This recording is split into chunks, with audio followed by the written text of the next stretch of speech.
ঢাকা সেনানিবাসে arm forces pathology ভবন ও সেনা প্রাঙ্গণ অডিটোরিয়ামের উদ্বোধন করলেন প্রধানমন্ত্রী। কয়েক দফা বন্ধের পর খুলল শিক্ষা প্রতিষ্ঠান, বিঘ্নিত শিক্ষার পরিবেশ বলেছেন অভিভাবকরা। 4 বিভাগে 24 ঘন্টার হিট অ্যালার্ট। দেখছিলেন বিআরবি কেবল সংবাদ শিরোনাম, এবার বিস্তারিত। ঢাকা সেনানিবাসে arm forces institute of pathology ভবন এবং সেনা প্রাঙ্গণ অডিটোরিয়ামের উদ্বোধন করেছেন প্রধানমন্ত্রী শেখ হাসিনা। সকাল 10টায় armed forces institute of pathology ভবনের উদ্বোধন করেন তিনি। এ সময় স্বাস্থ্যমন্ত্রী ডাক্তার সামন্তলাল সেন, সেনাবাহিনী প্রধান জেনারেল এস.এম. শফিউদ্দিন আহমেদ সহ সেনাবাহিনীর ঊর্ধ্বতন কর্মকর্তারা উপস্থিত ছিলেন। পরে প্যাথোলজি ভবনের বিভিন্ন অংশ ঘুরে দেখেন প্রধানমন্ত্রী। বাংলাদেশ সেনাবাহিনীর আধুনিকায়নে বিভিন্ন পদক্ষেপ নিয়েছে প্রধানমন্ত্রী শেখ হাসিনার নেতৃত্বে সরকার। এরই ধারাবাহিকতায় রাজধানী প্রাণকেন্দ্রে সশস্ত্র বাহিনীর সদস্য ও তাদের পরিবারের সদস্যদের প্রতি চিকিৎসা সেবা নিশ্চিতে নতুন ভবন কার্যকর ভূমিকা রাখবে। পরে আর্মি সেন্ট্রাল অডিটোরিয়াম সেনা প্রাঙ্গণের উদ্বোধন করেন শেখ হাসিনা। সেনা প্রধানকে সাথে নিয়ে প্রধানমন্ত্রী অডিটোরিয়াম ঘুরে দেখেন। এর ফলে জাতীয় ও আন্তর্জাতিক পর্যায়ে বিভিন্ন গুরুত্বপূর্ণ সভা, সেমিনার, সামাজিক অনুষ্ঠান আয়োজন হবে সেনা প্রাঙ্গণে।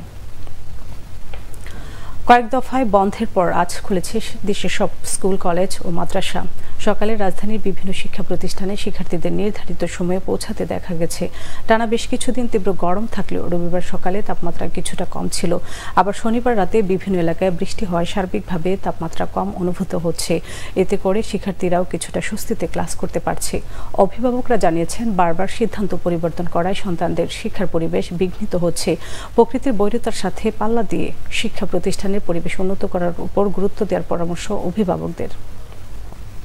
এখন যেহেতু আগের থেকে তাপমাত্রা কিছুটা সহনীয় হয়েছে, আমরা দেখেছি গতকাল রাতে বৃষ্টিও হয়েছে, তো এখন তো স্কুল কলেজ খুলতেই হবে। একচেটিয়া বন্ধ থাকলে সেটা তো পড়ালেখাও হচ্ছে একটা ক্ষতিকর প্রভাব ফেলবে। মোটামুটি আগের থেকে তো তাপমাত্রা কিছুটা কমছে, তো এখন মনে হয় যে আগের থেকে তুলনামূলক আজকে ক্লাস করে বোঝা যাবে যে কেমন হচ্ছে আর কি। পড়ালেখার ব্যাপারটা তো আমরা শুধু কলেজে এসে করি না, আমরা এর বাইরে অনেক কোচিং আছে, বাসায় টিচার আছে। এজন্য আমাদের মতে, মানে আমার ক্ষেত্রে বিশেষ করে পার্সোনালি কোনো হ্যাম্পার হচ্ছে না। স্কুল বা কলেজেরা যদি খোলা রাখতো এবং সেই খোলা রেখে যদি স্কুলের ভিতরে সরকার যদি বাচ্চাদের জন্য কিছু এসির ব্যবস্থা করত এবং মানে বাচ্চারা যেভাবে গরম থেকে দূরে থেকে পড়াশোনা চালিয়ে যেতে পারতো, তাহলে আমার মনে হয় এই জিনিসটা ভালো হতো, বাচ্চাদের লেখাপড়া ক্ষতি হতো না।